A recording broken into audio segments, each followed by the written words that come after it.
साथियों, पाकिस्तान का बलूचिस्तान प्रांत एक बार फिर हिंसा की आग में झुलस रहा है।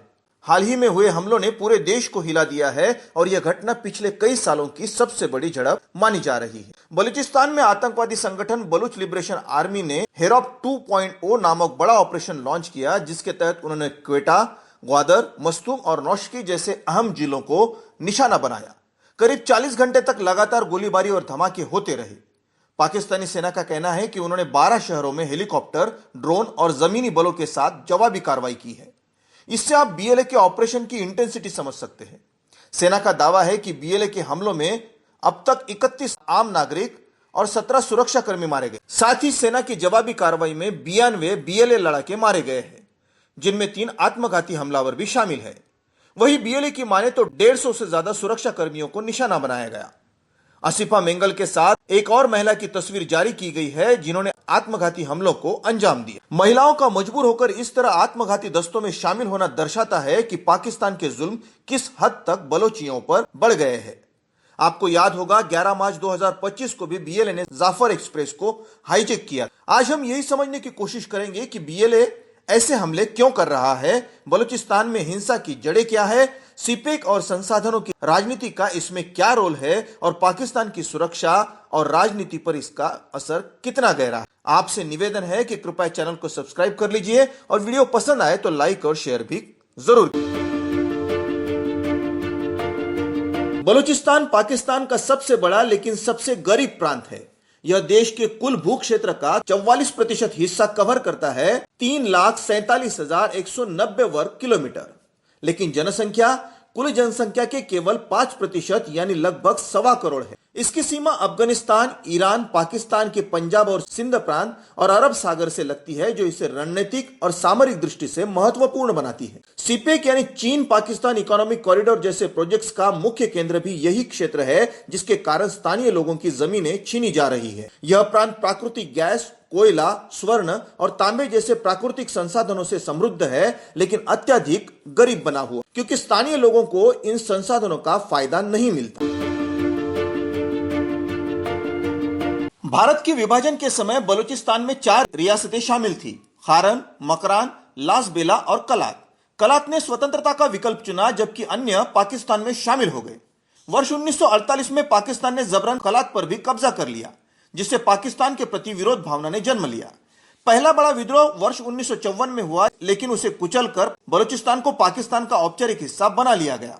वर्ष 1958 में कलात के खान नवाब नौरोज खान ने स्वतंत्रता की घोषणा की, लेकिन उन्हें धोखे से आत्मसमर्पण के लिए मजबूर कर दिया गया और कैद कर लिया गया। वर्ष 1963 में तीसरे विद्रोह में पाकिस्तानी सैनिकों की वापसी और बलूचिस्तान को एक प्रांत के रूप में मान्यता देने की मांग की गई, जो 1970 में पूरी हुई। लेकिन बांग्लादेश की वर्ष 1971 में आजादी से प्रेरित होकर जब बलूच नेताओं ने स्वायत्तता की मांग की, तो पाकिस्तान ने वर्ष 1973 में बलूचिस्तान सरकार को ही बर्खास्त कर दिया। कथित सैन्य जातियों के कारण 2000 के दशक के मध्य में संघर्ष का 5वां चरण शुरू हुआ। संसाधनों के दोहन और राजनीतिक हाशिए पर होने की शिकायतों के कारण उग्रवाद जारी है, जिसका कोई समाधान नजर नहीं आ रहा है। एमनेस्टी इंटरनेशनल की रिपोर्ट के अनुसार वर्ष 2011 से अब तक पाकिस्तान में 10,000 से अधिक बलोच गायब हो चुके हैं।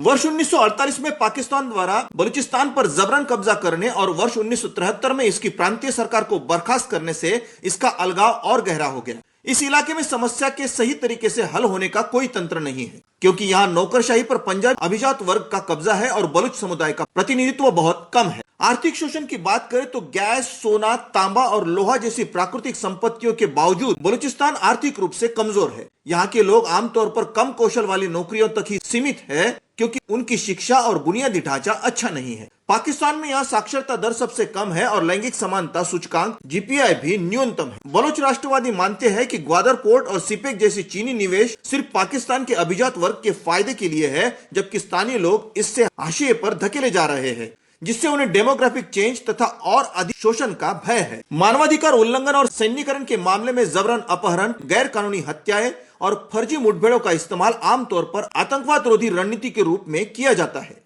वर्ष 2011 में पाकिस्तान द्वारा ही गठित commission of inquiry on enforce disappearance ने 2752 मामले दर्ज किए थे, जबकि 2024 में सिविल सोसाइटी ग्रुप ने 10,000 से अधिक व्यक्तियों के लापता होने का दावा किया। पाकिस्तान सरकार स्थानीय लोगों की मांगों को दरकिनार कर अपनी खामियों और जुल्मों सितम छुपाकर इस संघर्ष के पीछे विदेशी ताकतों का हाथ बताती है।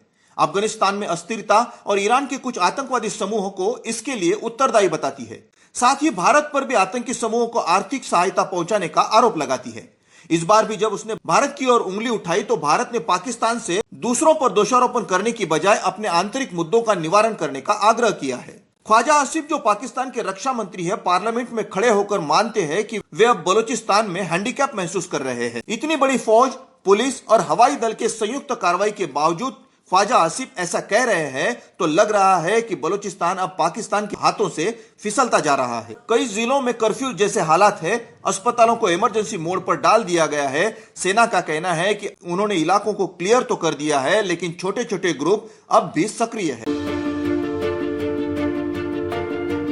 बलूचिस्तान का मुद्दा पूर्व से निरंतर चल रही समस्याओं, आर्थिक शोषण और प्रशासन में उपेक्षा की वजह से आया है। पाकिस्तान का सैन्य दृष्टिकोण अप्रभावी रहा है, जिससे राजनीतिक सुधारों और उचित संसाधन वितरण की आवश्यकता उजागर हुई है। असली समाधान तभी होगा जब लोगों की राजनीतिक और आर्थिक मांगों को गंभीरता से सुना जाए। बलूचिस्तान में यह हिंसा सिर्फ एक सुरक्षा चुनौती नहीं है, बल्कि पाकिस्तान की राजनीति और विकास मॉडल पर भी बड़ा सवाल है। पाकिस्तान अगर यूं ही बलोचों की उपेक्षा करता रहा और सदैव बंदूक से ही हल खोजता रहा तो वह दिन दूर नहीं जब बलूचिस्तान के आकाश में आजादी का सूर्योदय होगा। आप इस बारे में क्या सोचते हैं, लिखिए हमें कमेंट में। वीडियो को लाइक और शेयर कीजिए और चैनल पर नए हैं तो सब्सक्राइब भी कर लीजिए। जय हिंद।